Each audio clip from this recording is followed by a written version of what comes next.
बरकरार रहा। और कदाचित इसी वजह से उसके साथ जुड़ा हुआ उसका स्वागत करने वाला जो सर्दे समूह है, भूमिजनों का जो समूह है, उसकी जो अहमियत है समाज में वो बनी रही। उस तरह की विच्छिन्नता का शिकार नहीं। लेकिन यदि साहित्य के क्षेत्र में देखें तो साहित्य में उसका ज़्यादा गहरा असर।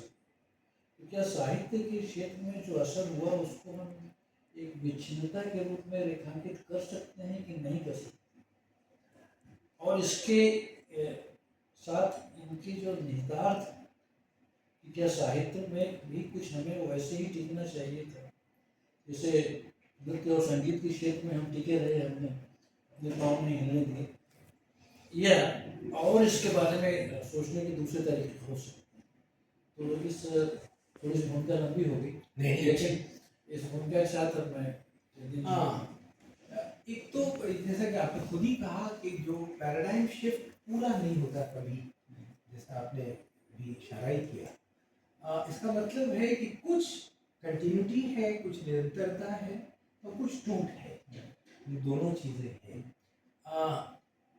जो निरंतरता है वो भाषा के बने रहने की निरंतरता भी है क्योंकि दूसरे समाजों के बरक्स, जैसे सेनेगल, अफ्रीकन देशों को खासतौर पे ले लीजिए या लैटिन अमेरिकी देशों को ले लीजिए आप, उनमें एक आदमी को गर्मी लगेगी तो दूसरे तीन को ठंडा लगेगा।